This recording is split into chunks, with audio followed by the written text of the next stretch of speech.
Assalamualaikum warahmatullahi wabarakatuh. Halo sahabat LTV, TV-nya Balitbang. Kembali lagi berjumpa dengan saya Atika Yusni Ferdina dalam talk show LTV, sebuah program LTV yang sangat dinanti-nantikan oleh sahabat LTV di rumah.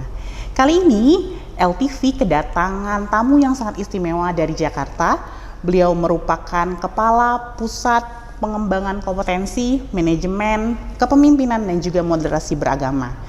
Mari kita sapa bersama yang kami hormati Bapak Dr. Haji Safi'i MAG. Assalamualaikum Bapak. Waalaikumsalam Bu Tika. Kabar, Alhamdulillah Bu Tika sehat. Cerah banget kalau saya deket sama Bapak nih, ingatnya TOT terus Bapak. Nanti saya dipanggil lagi ya Pak hari tahun ini Pak TOT. Request dikit nggak apa-apa kali ya pemirsa LTV ya. Oke Pak. Pusat Pengembangan Kompetensi Manajemen Kepemimpinan dan Moderasi Beragama. Kalau saya terakhir ke sana Pak, namanya masih Pusdiklat ADM, nih Pak ya. Tapi sekarang udah jadi Pusat Pengembangan Kompetensi Manajemen Kepemimpinan dan Moderasi Beragama. Yang selalu terlintas di dalam pikiran saya nih Pak, setiap kali mendengar kata Pusdiklat ADM nih, karena seliweran terus nih pemirsa di timeline saya di Instagram itu, Pusbangkom MKMB ini selalu melaksanakan webinar. Iya. Jadi walaupun kementerian kita ini salah satu kementerian yang terkena efisiensi anggaran, tetapi Pusbangkom MKMB ini sangat produktif sekali nih Pak. Walaupun kemasannya berbeda, tidak dalam bentuk diklat, tidak dalam bentuk apa yang mungkin menghabiskan banyak anggaran, tetapi bisa dalam bentuk webinar yang saya lihat free terus nih pemirsa. Nah, gimana nih Pak sebenarnya inspirasi mengadakan webinar ini? Apakah emang ada permintaan dari eksternal atau memang lahir dari internal Pusbangkom sendiri Pak? Oke, makasih Bu Tika. Jadi seiring dengan perubahan nomenklatur dari Pusdiklat menjadi Pusbangkom, ini memang ada sedikit perluasan tugas dan fungsi dari Pusdiklat ke Pusbangkom. Kalau Pusdiklat dulu itu kan kita nyaris aktivitasnya, tugas dan fungsinya melaksanakan kediklatan. Betul. Ya. Tapi pengembangan kompetensi lebih dari sekedar kediklatan. Kediklatan itu bagian dari pengembangan kompetensi.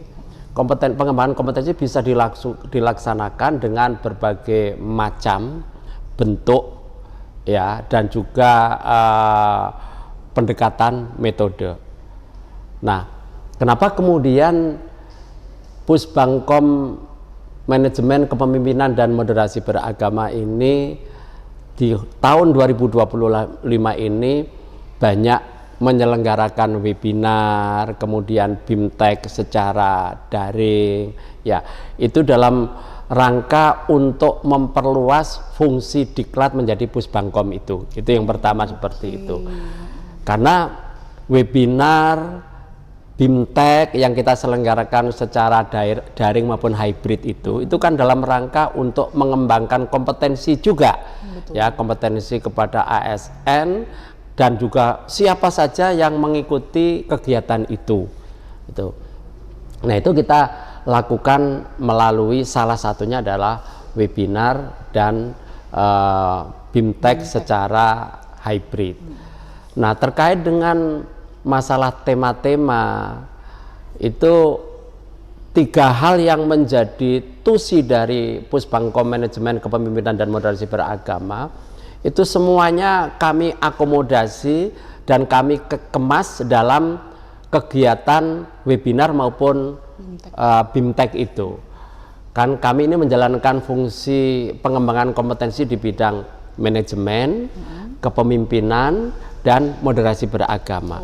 Tiga-tiganya ini kami angkat baik melalui webinar maupun BIMTEK. Tapi untuk yang manajemen lebih banyak kami angkat melalui BIMTEK. Kalau untuk yang webinar itu biasanya isu-isu yang aktual dan isu-isu yang lebih umum, misalnya tentang radikalisme, kami pernah mengangkat seperti itu. Kemudian layanan publik itu kami angkat melalui sajian webinar. Tapi hal yang sifatnya sangat teknis, ya, misalnya tentang pelatihan yang teknis, pengembangan kompetensi yang teknis seperti besok pagi ini kita mengangkat tema tentang PBJ dalam sesi yang sangat spesifik. Itu kami angkat melalui BIMTEK ya. Dan BIMTEK ini bisa diikuti oleh siapa saja, dan juga faktor karena kita semuanya maklum ada efisiensi anggaran, pelatihan harus kita kurangi yang sifatnya klasikal, baik klasikal di kampus maupun kita harus PDWK, itu kita kurangi. Maka opsinya adalah dengan cara webinar dan BIMTEK itu. Dan ternyata itu sangat hemat, sehingga kami bisa rutin menyelenggarakan webinar dan atau BIMTEK itu 2 minggu sekali. Iya, luar biasa ya. Memang saya lihat kan, jadi jangkauannya juga lebih luas Pak ya. Betul. Kalau misalnya kita melaksanakan kediklatan kan mungkin kita sudah punya sasaran tertentu. Ya. Tapi dalam bentuk webinar maupun BIMTEK ini sasarannya bisa lebih luas, bisa sampai ke masyarakat dan juga mungkin di luar ASN Kementerian Agama. Betul, betul sekali. Dan saya melihat ini bisa sangat sekali diadaptasi oleh balai diklat. Iya. Salah satunya kami nih kayaknya pengen banget nih mengadaptasi webinar dan BIMTEK yang dilaksanakan oleh Pusbangkom MKMB. Ini luar biasa sekali Pak, menginspirasi gitu ya.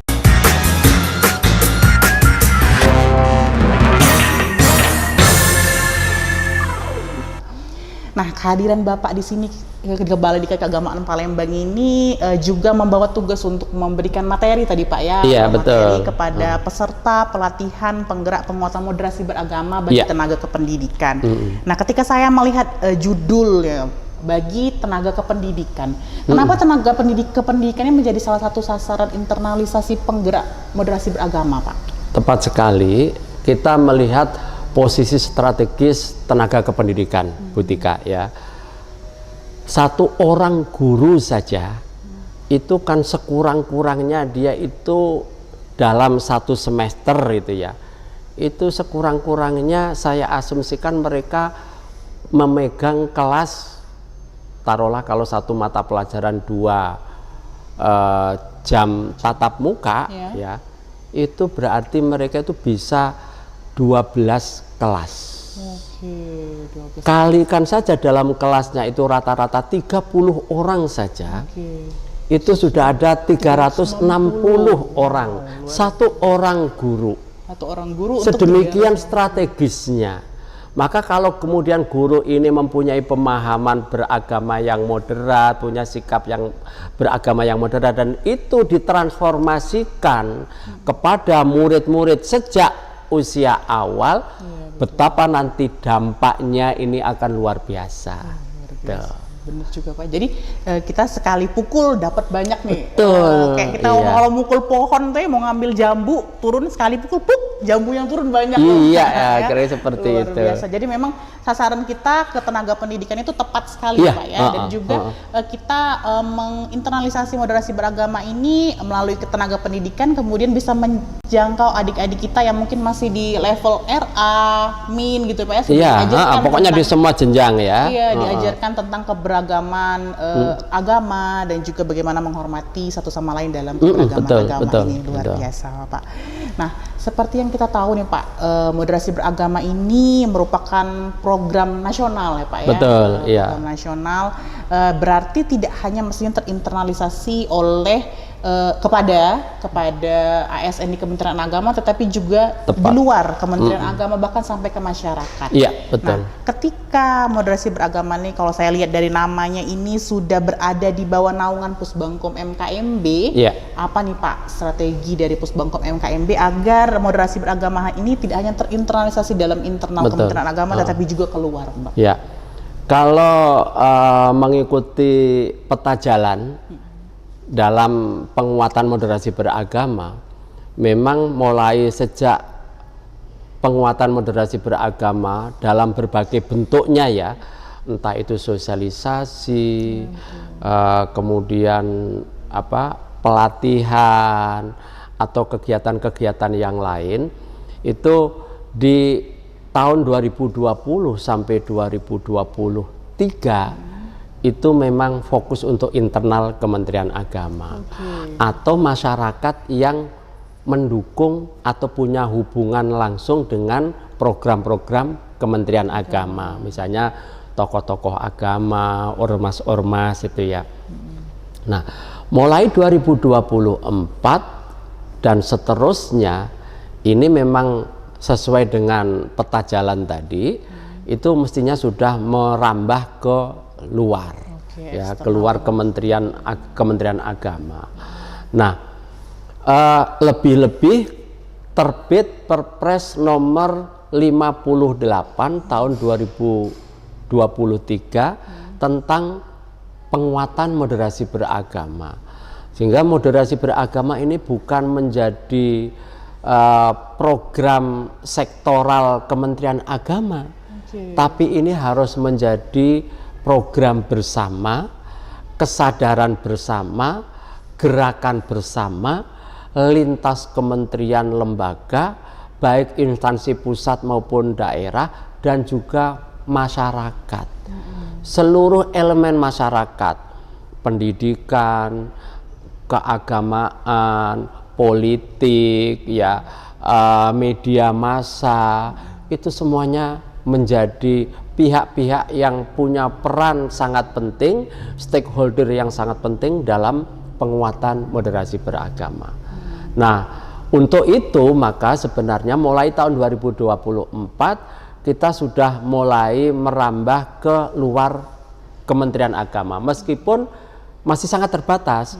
Yang kami lakukan adalah menyiapkan basic ini dulu, fondasi di kementerian lembaga. Misalnya para pimpinan-pimpinan di kementerian lembaga, pimpinan itu kita sebut pimpinan itu mereka para pejabat eselon 2. Ada beberapa kementerian lembaga yang sudah kita libatkan dalam aktivitas penguatan moderasi beragama ini melalui kegiatan yang namanya MOT, Master of Training Moderasi Beragama. Kemudian beberapa Pemda, WI-WI-nya di BPSDM, Pemda itu juga kami latih. Kami siapkan untuk menjadi calon-calon fasilitator. Nah, sekarang ketika sudah masuk di tahun 2025 ini, makanya sekarang ini kami sudah benar-benar menjamah ke kementerian lembaga, dalam hal ini kami ke Pemda. Untuk menjangkau yang bukan Kementerian Agama, kami harus menyesuaikan kebutuhan moderasi beragama antara internal Kementerian Agama dengan yang di luar Kementerian Agama. Apalagi kalau dalam bentuk pelatihan, kan nggak mungkin kita minta aparatur pejabat kementerian lembaga Pemda yang bukan berbeda dengan kita harus melaksanakan pelatihan moderasi beragama seperti pelatihan yang kita lakukan. Itu kan nggak mungkin, maka kita lakukan penyesuaian kurikulumnya. Sekarang ini Bu Tika, kami sedang bekerja sama untuk melaksanakan pelatihan penguatan moderasi beragama ini, kerjasama Pusbangkom MKMB dengan Pemprov Jawa Barat. Menyusul nanti dengan Pemprov Jawa Timur, dilanjutkan dengan Pemprov Sulawesi Selatan. Saya berharap nanti Pemprov Sumatera Selatan ini juga akan menjadi mitra kami dalam penguatan moderasi beragama. Gitu Bu Tika. Sudah seharusnya semestinya Pak ya. Jadi panggilan nih kepada Pak Gubernur Sumatera Selatan nih Pak. Kalau boleh nih Pak, kita mitra nih bareng sama Pusbangkom MKMB untuk melanjutkan ini, meneruskan internalisasi kepada ASN-ASN terutama Pak ya, di lingkungan Pemprov Sumatera Selatan gitu ya. Kepada gubernur-gubernur lain juga Pak ya, mungkin bisa bekerja sama dengan Pusbangkom MKMB. Atau mungkin kan saya lihat nih ada beberapa rekan saya yang Widya Iswara di daerah itu Pak, mereka sudah mengikuti tadi MOT yang dipanggil ke Pusbangkom MKMB. Mereka juga bisa menjadi mitra juga Pak ya untuk meneruskan atau menginternalisasi moderasi beragama ini ke dalam jiwa ASN-ASN di daerah maupun di lembaga atau kementerian lainnya. Gitu Pak, luar biasa memang. Karena memang sebegitu pentingnya untuk kita mempelajari, menginternalisasi moderasi beragama ini ya, terutama bagi di tubuh ASN pertama Pak.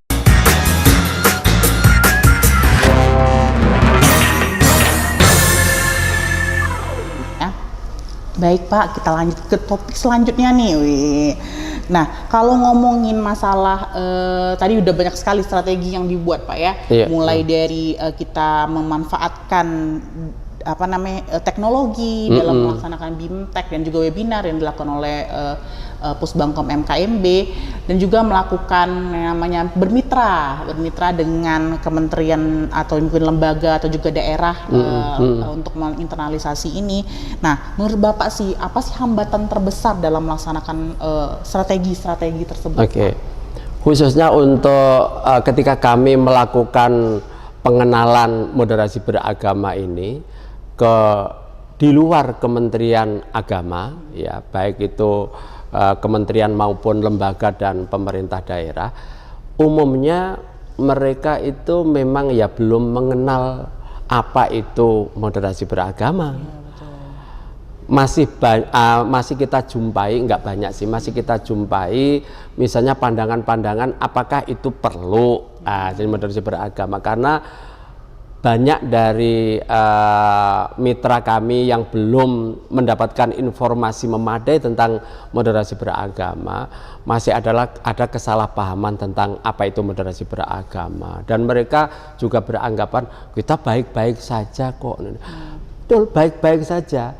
Moderasi beragama itu memang tidak seperti BNPT, Badan Nasional Penanggulangan Terorisme, yang memang tugasnya adalah dia itu ketika ada orang yang disinyalir mereka punya paham ekstremisme, radikalisme, dan sampai melakukan tindakan terorisme, maka ditangkepin. Moderasi beragama tidak pada itu kan hilirnya. Kami itu di hulunya, bermain di hulunya. Jadi memberikan pemahaman, kesadaran yang benar kepada siapa saja, apalagi ASN. Karena posisi penting ASN juga Buteka ya, mereka adalah aparatur negara, orang yang menjadi bagian dari yang menggerakkan negara inilah. Kalau mereka kemudian nanti malah kemudian punya paham yang merongrong negara, apa jadinya? Iya benar. Itu. Jadi memang kalau saya bilang tindakan yang kita lakukan dengan moderasi beragama ini berada di hulu, artinya preventif. Betul, ya Pak. Preventif, pencegahan agar tidak menjadi penyakit lebih lanjut sampai ke terorisme seperti itu. Dan memang Pak, tahun lalu saya melaksanakan mini research ya Pak terhadap teman-teman kita, rekan-rekan kita di ASN di luar Kementerian Agama, dan memang dari hasil research tersebut hampir 50% lebih mereka tidak mengetahui tentang moderasi beragama, padahal nyatanya mereka merupakan ASN gitu ya, walaupun memang bukan di Kementerian Agama. Jadi memang sudah waktunya nih mungkin lembaga atau kementerian juga pemerintah daerah sudah mulai menginternalisasi moderasi beragama ini sebagai bentuk preventif kita terhadap ASN-ASN yang mungkin nanti takutnya akan berjiwa radikal dan lain sebagainya. Iya, betul. Ya. Oke, sebenarnya saya nih gugup, seneng banget gitu Pak berada langsung di sebelah Bapak, karena semua pertanyaan-pertanyaan yang selama ini ada di pikiran saya, juga di pikiran rekan-rekan kita di tim LTV itu tersampaikan dengan dijawab langsung oleh Bapak Kepala Pusbangkom MKMB ini. Tapi kita tahu lah Pak ya, waktu jualan yang memisahkan kita Pak. Terakhir nih Pak, apa sih Pak harapan Bapak terkait dengan internalisasi moderasi beragama, atau mungkin terkait dengan kediklatan dan juga pengembangan kompetensi di dalam Kementerian Agama tahun ini Pak? Oke, yang pertama terkait dengan penguatan moderasi beragama ini, ya kami tetap melaksanakan roadmap peta jalan yang sudah kami susun itu ya, bahwa sekarang ini kami harus menjangkau ke luar kementerian, baik kementerian maupun Pemda dan sebagainya itu. Kemudian yang kedua, memang dalam RPJMN yang sekarang itu istilah moderasi beragama tidak muncul, tetapi salah satu dari asta-cita Pak Presiden Prabowo yaitu dalam menekankan penguatan terhadap kesesuaian harmoni kepada lingkungan, alam, budaya, dan peningkatan toleransi antar umat beragama. Itu kan modal penting Pak. Oleh Pak Menteri Agama dijabarkan ke dalam peningkatan kerukunan dan cinta kemanusiaan. Moderasi beragama itu goalsnya adalah untuk menciptakan kerukunan. Itu goalsnya. Makanya kami akan terus ini menyosialisasikan hal ini. Kemudian terkait dengan pengembangan kompetensi, ya kita yang sekarang ini hidup di era digital, era Internet of Things seperti sekarang ini, ya itu kita tidak bisa lagi kecuali harus mengandalkan teknologi. Betul. Ya, maka berbagai pengembangan kompetensi itu juga kita harus memanfaatkan teknologi dengan sebaik-baiknya. Nah, apa yang kami lakukan itu juga adalah bentuk dari pemanfaatan teknologi dalam bidang pengembangan kompetensi. Oke, gitu Bu Tika. Biasa sekali ya pemirsa ya. Saya juga tadi ngelihat Bapak nih ya Pak ya, untuk yang udah seusia Bapak mungkin kayaknya nggak kagok lagi nih lihat kamera gitu, pakai sound, udah nggak kagok lagi karena udah terbiasa gitu ya Pak melaksanakan webinar dan BIMTEK gitu ya. Luar biasa sekali pemirsa obrolan kita pada hari ini ya. Tapi yang jelas dari yang bisa saya simpulkan ya Pak ya, bahwasanya moderasi beragama ini sangat penting sekali. Betul ya, sekali. untuk kita sebagai dalam bentuk preventif atau pencegahan terhadap yang namanya radikalisme dan lain sebagainya. Dan kalau bisa mengutip ya dari kata-katanya mantan presiden kita Bapak Gus Dur gitu ya, Indonesia itu ada karena keberagaman. Ya. Betul, jadi sehingga betul kalau sekali. kita ingin menjaga Indonesia maka kita harus menjaga keragaman tersebut. Iya, Luar biasa. Terima kasih sekali Pak. Terima Pak kasih Bu Syafi'i Tika. sudah hadir di Ya, studio terima kami kasih dan sudah bisa ikut berbagi ya pengetahuan pengalaman dengan para pecinta LTV. LTV luar biasa. Terima kasih ya Pak ya. Semoga sehat selalu. Amin, amin, amin. Sukses juga untuk Bu Tika juga ya. program yang ada di Pusbangkom MKMB. Iya. Oke, baik pemirsa, itulah tadi perbincangan kita dalam talk show bersama dengan Bapak Dr. Haji Syafi'i MAG yang merupakan Kepala Pusbangkom Manajemen Kepemimpinan dan Moderasi Beragama. Kita akan kembali lagi dalam talk show lainnya yang juga akan memberikan informasi-informasi lain yang bermanfaat untuk kita semua. Kami tutup dengan wassalamualaikum warahmatullahi wabarakatuh. Sampai jumpa.